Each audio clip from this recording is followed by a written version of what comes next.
ఈ సూపర్ 6 అమలు గురించి మాట్లాడదే మీడియా? నేను టీవీ5కి, ఏబిఎన్ని, మహా టీవీని స్పష్టంగా అడుగుతున్నా. మీరు ప్రజల కోసం మనం గత 5 సంవత్సరాలు ఎక్కడ సమస్య జరిగితే అక్కడ రిప్రజెంట్ చేశాం. 5 సంవత్సరాల్లో ఎస్సీల పట్ల, ఎస్టీల పట్ల, బీసీల పట్ల, మైనార్టీల పట్ల, అమరావతి రైతుల పట్ల, రాష్ట్రంలో పరిశ్రమలు రాని విధానం పట్ల, ప్రభుత్వ వ్యతిరేక చర్యల పట్ల, ముఖ్యమంత్రి వ్యతిరేక చర్యల పట్ల, రాష్ట్రం అప్పుల్లో కూరుకుపోతున్న విధానం పట్ల, ఎక్కడ డబ్బులు ఏ విధంగా రాష్ట్ర ప్రజలు అన్యాయం చేస్తున్న దాని పట్ల ప్రతి సందర్భంలో కూడా రాష్ట్ర ప్రజల తరపున, రాష్ట్ర ప్రజల కోసం మనం నిరంతరం డిబేట్లు పెట్టి పొద్దు నుంచి సాయంత్రం వరకు ప్రజల మస్తిష్కాల్లో ఒక అద్భుతమైనటువంటి ఆలోచన తెప్పించి 151 సీట్ల నుంచి 11 సీట్లకు రప్పించగలిగినటువంటి విధానంలో మీ పాత్ర అమోఘమైనది. మీ పాత్రతో పాటుగా మా పాత్ర కూడా రాష్ట్ర ప్రజల తరపున పోరాటం చేసినటువంటి పాత్ర కొద్దో గొప్ప ఉంది. ఇలాంటి చరిత్ర ఏమైపోయింది? ఎందుకు తాకట్టు పెడుతున్నారు? రాష్ట్ర ప్రభుత్వాలకు ఎందుకు బానిసలుగా మారుతున్నారు? వేల కోట్ల రూపాయలు పెట్టి మీడియాలు పెట్టుకొని ప్రజల కోసం ప్రశ్నిస్తున్న గొంతుకులు అని చెప్పుకొని ఈరోజు రాజకీయ పార్టీలకు ఎందుకు ఊడికం చేస్తున్నారు? నేను జైభీమరావు భారత పార్టీ నుంచి టీవీ5, ఏబిఎన్, మహా టీవీని చాలా స్పష్టంగా ప్రశ్నిస్తున్నా. సూపర్ 6 అమలు గురించి ఒక్క డిబేట్ ఎందుకు పెట్టడం లేదు? ఉచిత బస్సు ఇస్తామని చెప్పినటువంటి ప్రభుత్వం మోసం చేస్తుంటే ఎందుకు మీరు డిబేట్ పెట్టడం లేదు? 3000 రూపాయలు నిరుద్యోగ భృతి ఇస్తామంటే ఎందుకు మీరు మాట్లాడటం లేదు? ఎందుకు గ్యాస్ సిలిండర్ల విషయంలో ఎందుకు ప్రభుత్వం వెనక్కి తగ్గుతుంటే మాట్లాడటం లేదు? తల్లికి వందనం గత సంవత్సరం ఇవ్వలేదు, ఈ సంవత్సరం ఇవ్వలేదు, రేపటి నుంచి స్కూల్స్ మొదలవుతున్నాయి. ఈ రోజు వరకు స్కూల్స్లో పిల్లలకు యూనిఫామ్లు చేరలేదు, ఇంతవరకు పుస్తకాలు రాయలేదు, ఇంకా స్కూల్లో పెల్మెల్ కండిషన్స్లో ఉండిపోయినాయి, ఇంకా డిఎస్సి రిక్రూట్మెంట్ జరగలేదు. వాళ్ళు రేపు 11వ తారీఖుల్లో అపాయింట్మెంట్లు ఇస్తామని నారా లోకేష్ చెప్పాడు. మీరు ఎందుకు డిబేట్లు పెట్టలేదని అడుగుతున్నాను. మనం ప్రజల తరపున మాట్లాడలేదా? ప్రజల తరపున పోరాటం చేయలేదా? నిరంతరం టీవీల్లో డిబేట్లు పెట్టలేదా? ఏమైపోయింది ఆ పోరాట ప్రతిమ? ఎందుకు పోరాటం? టీవీ5 ఏమో వాళ్ళ నాయుడు గారికి తిరుమల తిరుపతి దేవస్థానం చైర్మన్షిప్ వచ్చింది కాబట్టి సరెండర్ అయిపోతారా? లేకపోతే ఏబిఎన్ రాధాకృష్ణ గారికి ఇంకొక రూపంలో ఫైనాన్స్ కాబట్టి సరెండర్ అయిపోతారు, ఇంకొకరికి ఇంకొక ఇష్యూ ఉంది కాబట్టి సరెండర్ అయిపోతారు. ప్రజల తరపున ఎజెండా ఏమైపోయిందని అడుగుతున్నా. ప్రజల తరపున మీరు ఎందుకు మాట్లాడటం లేదని అడుగుతున్నా. ప్రజలకు ఇచ్చినటువంటి హామీలు నిర్వర్తించిన ప్రభుత్వం మీద ఎందుకు చర్చలు పెట్టడం లేదని అడుగుతున్నా. ప్రజలు వాడిని అరెస్ట్ చేయలేదు, వీడిని అరెస్ట్ చేయలేదు, వాడి దగ్గరికి వెళ్ళలేదు, ఈ ప్రభుత్వం ఇలా చేస్తుంది, కార్యకర్తల మనోభావాలు గౌరవించటం లేదనే తప్ప ప్రజల గురించి ఆలోచించరా? రైతులకు ఈ రోజు వరకు పండించిన పంటకు మద్దతు ధర లేకుండా అల్లో రామచంద్ర నేడుస్తున్నారు. వాళ్ళకి రావాల్సినటువంటి గత సంవత్సరం రావాల్సినటువంటి 20,000, ఈ సంవత్సరం రావాల్సినటువంటి 20,000 ఆగిపోయింది. దానికి ఏం సమాధానం చెప్తారు? దానికి సమాధానం చెప్పాల్సినటువంటి బాధ్యత ఎవరిది? ఖచ్చితంగా రాష్ట్ర ప్రభుత్వాన్ని కాదా? నేను మళ్ళీ అడుగుతున్నా రాష్ట్ర ప్రభుత్వాన్ని. కరెంటు మీటర్ల విషయంలో నారా లోకేష్ ఏం చెప్పారు, ఇప్పుడు ఏం చేస్తున్నారు? ఇది ఖచ్చితంగా మీ మోటార్లకి మీటర్లు బిగిస్తున్నాడు. అందుకే రైతాంగానికి పిలిపిస్తున్నా, అధికారులు వచ్చి సంతకం పెట్టమంటే పెట్టొద్దండి. మీ మోటార్లకి మీటర్లు బిగిస్తే పగలగొట్టండి. అధికారంలో లేనప్పుడేమో రైతులు గుర్తొస్తారు, మోటార్లు బిగిస్తే దాన్ని పగలగొట్టాలి. ఇప్పుడు మాత్రం ప్రతి వ్యవసాయ బోరుబావి దగ్గర మోటార్లు బిగిస్తారు.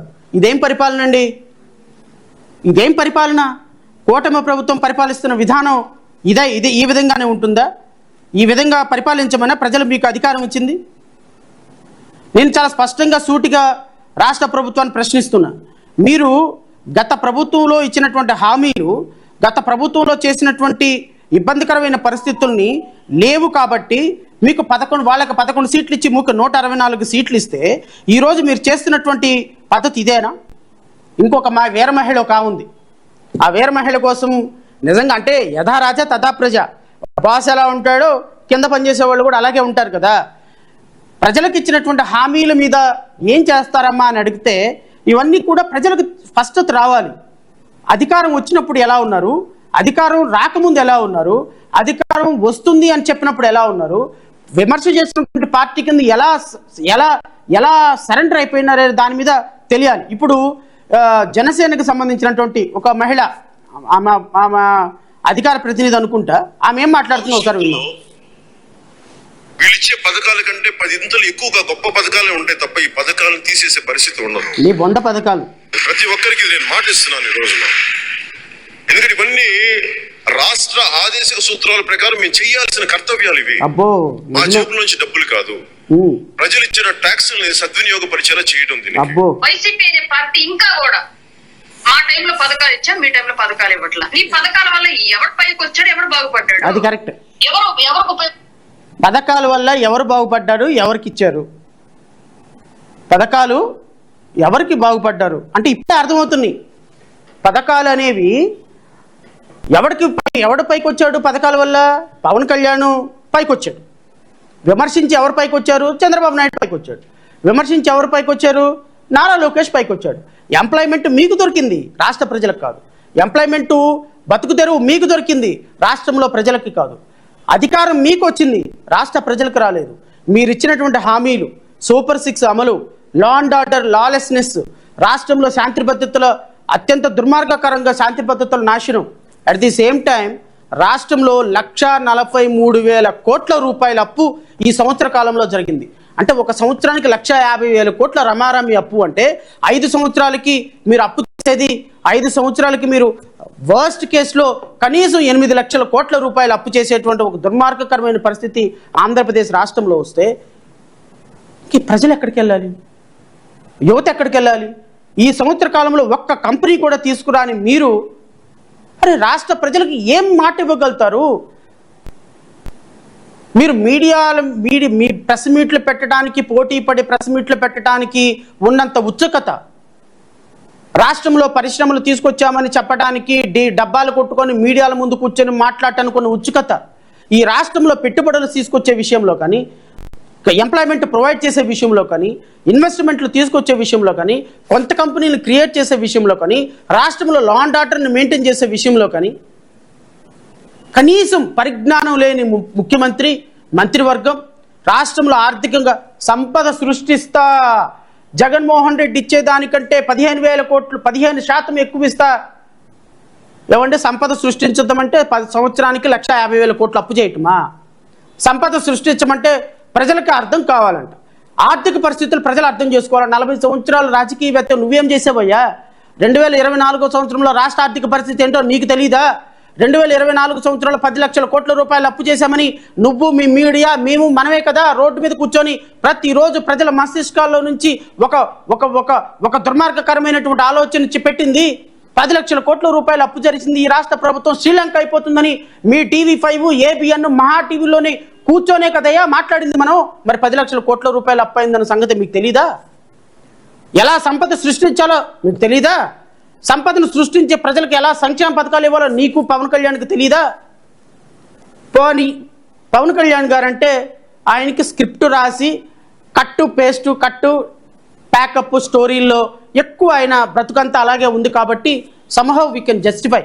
ఎందుకంటే ఆయన మాట్లాడే మాటలకి క్రెడిబిలిటీ ఉండదు, ఇచ్చే హామీలకి క్రెడిబిలిటీ ఉండదు, తీసుకున్న డెసిషన్స్కి స్టాండ్ బై ఉండదు. సో ఏ రోజు ఏ పార్టీతో కలుస్తాడో, ఏ రోజు ఎక్కడికి వెళ్తారో, ఏ రోజు ఏ మాట మాట్లాడతారో, ఏ రోజు నవ్వుతారో, ఏ రోజు ఏడుస్తారో, ఆయన ఎక్కడ పెరిగాడో, ఏం చదువుకున్నాడో ఆయనకి క్లారిటీ లేదు.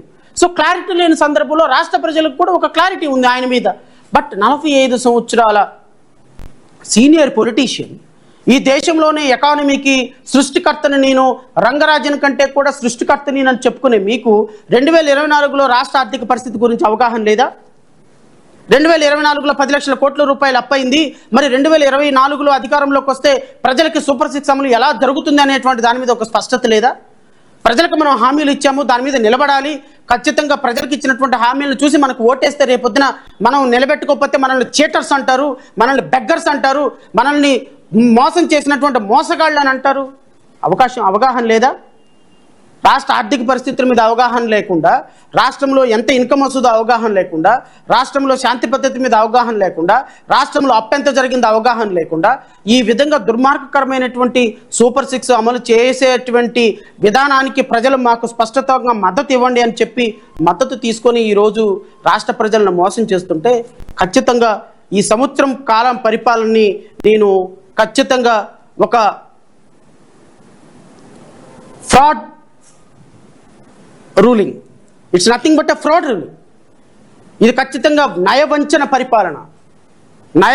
పరిపాలన చేసినటువంటి కూటమి ప్రభుత్వాన్ని రేపు ఖచ్చితంగా రాష్ట్ర వ్యాప్తంగా మా కార్యకర్తలందరూ కూడా నయవంచన పరిపాలన 1 year కంప్లీట్ చేసుకున్న సందర్భంగా ప్రతి డాక్టర్ బాబాసాహెబ్ అంబేద్కర్ విగ్రహం ముందు కూడా పాలాభిషేకం చేయమని మేము మా పార్టీ నుంచి పూర్తి స్థాయిలో ఒక నిర్ణయం తీసుకున్నాం.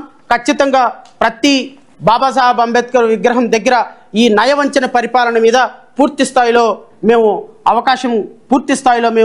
బాబాసాహెబ్ అంబేద్కర్ విగ్రహాన్ని పాలాభిషేకం చేసి ఈ పరిపాలన చేసినటువంటి పరిపాలకుల మనసుల్ని మలినాల్ని కడగమని బాబాసాహెబ్ అంబేద్కర్ను కోరబోతున్నాం. అండ్ చివరిగా SC STలు